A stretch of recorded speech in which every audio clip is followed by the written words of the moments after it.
안녕하세요, 작가 김시연입니다. 오늘은 시청자분이 댓글을 남겨주셨는데 사랑에 관한 책을 소개해달라고 하셨어요. 그 댓글을 읽고 어떤 책이 좋을까 하고 생각했는데 책장 정리를 하다가 우연하게 12년 전에 읽은 책을 발견하면서 이 영상을 찍어야겠다고 생각을 했어요. 사랑에 관해서 심리학적으로, 철학적으로 분석한 책입니다. 첫 번째 책은 에리 프롬의 사랑의 기술입니다.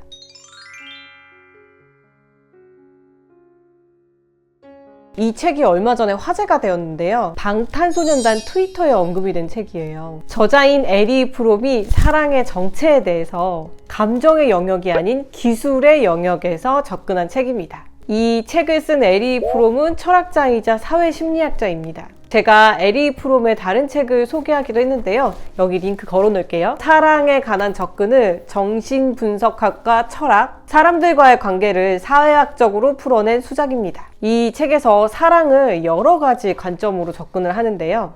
에리 프롬은 사랑은 감정이나 그저 즐기는 것이 아닌 우리가 사랑에 대해서 배워야 하고 다양한 관점으로 분석을 해야 한다고 주장하고 있어요.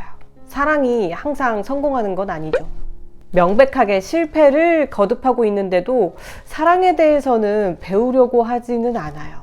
에리 프롬은 사람들이 사랑을 뿌리 깊이 갈망하면서도 사랑 이외의 거의 모든 일, 성공이나 위신, 돈이나 권력이 사랑보다 더 중요한 것으로 생각하고 있다고 해요. 현대인은 거의 모든 에너지를 이러한 목적에 사용하고 사랑에 대해서는 깊이 들여다보거나 배우려 들지 않는다는 데에서 문제의식을 갖고 이 책을 집필했다고 합니다. 에리 프롬은 사랑의 요소가 보호와 관심, 책임, 존경, 지식을 가져야 한다고 주장을 하는데요. 누군가를 사랑하는 것이 단순히 강렬한 감정만이 아니고 결의이자 판단이자 약속이라고 하는데요. 그렇다고 이 책이 도덕적인 교훈만 이야기하고 있는 것은 아닙니다. 현대인들은 사랑하려고 하면 할수록 사랑에 실패하고 점점 더 다른 사람으로부터 분리되고 점점 더 뼈저린 고독을 느끼게 되기도 하죠. 마침내 사랑하려고 하는 노력의 실패는 사람에 대한 공포를 일으키고 자기 자신의 무능력을 은폐하기 위한 합리화를 급급하게 만들어내기도 하고요. 사랑하지 않고 분리 상태에서 불안과 고독이 두려우면서도 이 상태를 벗어날 길이 없죠. 그래서 저자가 사랑은 자연적인 문제가 아니라 기술의 문제라고 합니다. 사랑은 신이 준 능력이지만 우리가 그냥 느끼는 대로 행동하면 사랑을 실천할 수 있다는 대답을 하기에는 현대사회와 인간은 너무나 복잡하고 교묘해졌습니다. 그래서 사랑을 회복하는 데는 절실하게 기술이 필요해졌다는 것인데요. 에리 프롬은 우리가 사랑하려고 애쓰면서도 사랑에 실패하는 원인이 기술의 미성숙에 있다고 주장합니다. 이 책 사랑의 기술은 그야말로 사랑에 대한 우리의 통념이 깨지는 책이라고 볼 수가 있는데요. 제가 인상 깊은 내용은 사랑은 수동적인 감정이 아니라 활동이라는 겁니다. 사람은 누구나 사랑받으려고 하지만 사랑을 활동이라고 생각하지는 않죠. 에리 프롬은 이 책에서 사랑은 참여하는 것이지 사랑에 빠지는 것이 아니라고 했어요.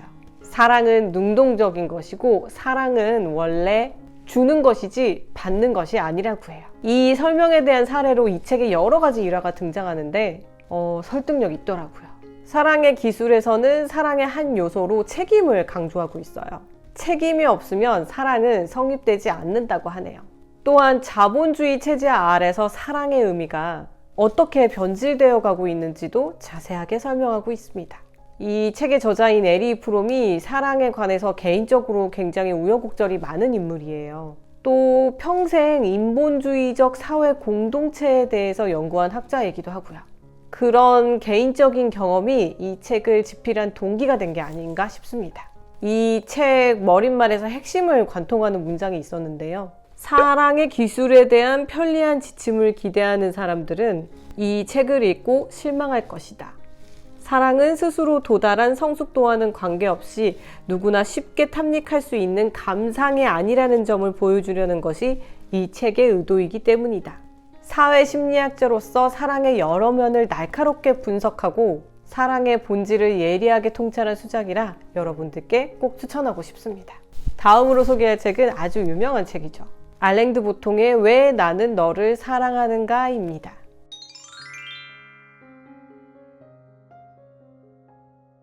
이 책은 개인적으로 정말 재미있게 읽었어요. 2009년에 나온 판본을 구입했네요. 저자가 너무 궁금해진 거예요. 이 책을 읽을 당시인 2009년에는 알랭드 보통에 대해서 모르고 있었는데 저자가 23살 때 집필한 데뷔작이더라고요.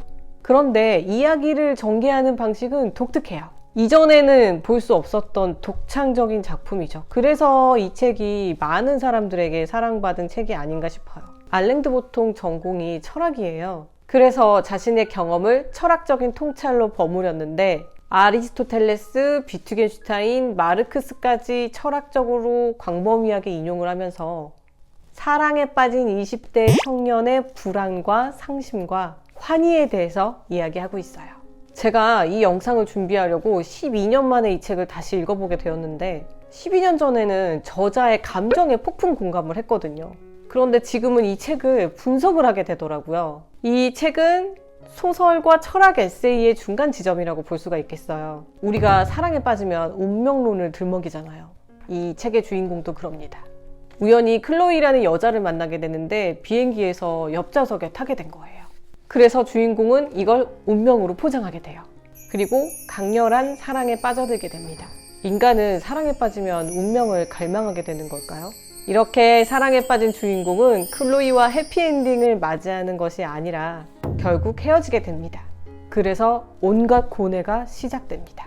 주인공이 사랑의 결별로 인한 고통에 몸부림치는 이 온갖 고뇌가 독자의 공감을 이끌어냅니다. 결국 주인공은 자살을 결심하게 되거든요. 자기가 자살하면 클로이가 슬퍼할 것 같거든요. 그런데 자살을 하면 클로이가 우는 모습을 볼 수가 없잖아요. 그래서 자살하려는 마음은 접게 돼요. 이 과정에서 알랭드 보통이 사랑을 분석하고 분해해요. 사랑이라는 주제가 언뜻 보면 평범하잖아요. 알랭드 보통이 일상의 주제를 비범하게 풀어가는 재주가 있는 작가인데 일상에 대한 철학적인 접근을 해서 철학의 일상화를 작품에서 이뤄냅니다. 그게 알랭드 보통의 매력인 것 같아요. 연애에 대한 철학적 사유를 담아냈는데 엄격하지 않고 근엄하지도 않아요. 그리고 진지하지도 않거든요. 유쾌하고 즐거운 작품이에요. 그래서 이 책을 연애학으로 접근했다가 철학에 흥미가 생기는 작품이기도 합니다. 이 책에는 폭풍 공감할 문장이 많은데 몇 개 소개할게요. 전화기는 전화를 하지 않는 악마 같은 연인의 손에 들어가면 고문 도구가 된다. 사랑에 빠지면 상대방을 통해서 자신의 존재 가치를 확인하게 된다. 사랑의 만남과 절정, 권태, 이별의 전 과정을 철학적으로 사유한 재치 있는 책을 보면서 참 많은 생각을 하게 됩니다. 이 사랑의 기술이 노학자가 사랑에 관한 산전수전 경험을 다 겪은 후에 사회 심리학적으로 성숙하게 바라본 책이라면 왜 나는 너를 사랑하는가는 20대 청년의 생동감 있고 상큼한 좌충우돌 철학 명상 에세이입니다. 20대 저자의 풋풋함이 살아있는 책이에요. 이 책이 참 신선하고 파격적으로 다가오는 이유는 대부분의 사람이 사랑을 경험하고 연애에는 일가견이 있단 말이에요. 그런데 그런 기대를 하고 이 책을 읽어보면 뒤통수를 가격당하는 느낌이 들어요. 우리가 겪어보았던 연애 경험에서 새로운 의미를 찾아냅니다. 그래서 이 책은 여러분들이 정말 재미있게 볼 책이라 추천하게 되었습니다. 그렇다면 현대인들의 사랑 말고 고대인들의 사랑은 어땠을까요? 지금으로부터 2437년 전에 그리스에서 사랑에 관해서 치열한 토론을 벌인 자들이 있습니다. 소크라테스와 7인방의 그리스인들이 에로스에 관한 생각을 볼 수 있는 책, 플라톤의 향연입니다.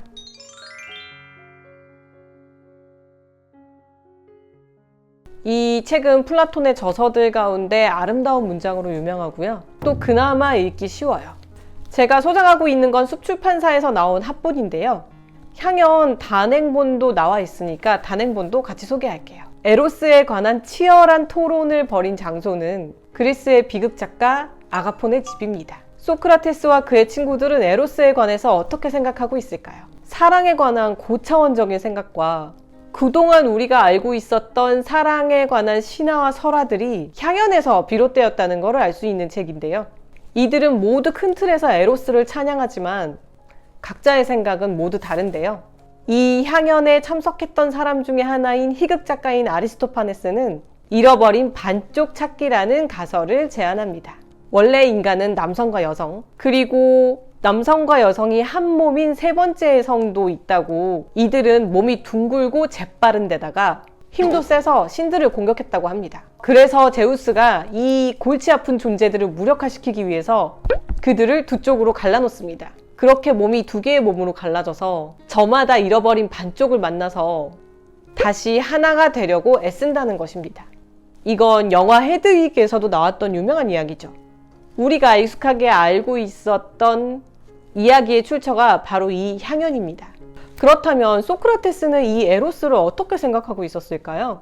에로스는 사람과 사람 간의 사랑보다는 진리, 지혜, 철학, 법률이라고 하는데요. 몸의 아름다움뿐만 아니라 정신적 가치를 지닌 것의 아름다움도 사랑의 대상으로 보고 이렇게 탄생한 사람은 불멸할 수 있다고 이야기합니다. 이렇게 열띠게 사랑에 관해서 토론을 하고 있는데 갑자기 알키비아데스가 들어옵니다. 소크라테스에게 난데없이 사랑 고백을 하는데요. 소크라테스의 지혜를 사랑하는 열정과 광기에 이끌려서 소크라테스를 사랑하지 않을 수 없다고 하면서 토론의 분위기를 흐리고 맙니다. 알키비아데스는 당시 그리스의 다이아몬드 수저에다가 얼굴까지 잘생기고 권력을 가진 그야말로 핵인싸였어요. 그렇게 그날의 에로스에 관한 열띤 토론은 끝이 나고 마는데요. 우리는 플라톤의 향연이라는 작품을 통해서 고대인들도 현대인들과 마찬가지로 에로스를 향한 욕망을 확인할 수가 있는데요. 다만 특이한 점은 에로스에 관해서 토론을 하는데도 철학적 올바름에 관해서 초점을 맞춘다는 것입니다. 하지만 이빨은 뻔한 도덕분자가 아니라 자신의 욕망에 충실한 사람들의 솔직한 내면을 거침없이 이야기하는데도 거기서 쓰인 어휘나 철학적 성찰의 수준이 넘사벽이에요. 고대 그리스인들은 사랑을 통해서 진정한 아름다움을 깨닫고 그 안에서 불사를 획득하려고 하는 자신들의 욕망을 숨기지 않습니다. 지금 우리 입장에서 읽어봐도 여러모로 신선하고 독특하고 아름다운 문장이에요. 당시 그리스인들의 수사학의 수준이 어느 정도인지 가늠하는 재미도 있습니다. 플라톤 하면 무조건 어려울 것 같은데 향연은 그렇지도 않아요. 플라톤 저서 읽기의 시작을 향연으로 해도 무난할 것 같습니다. 인간이라면 누구나 사랑을 갈망하죠.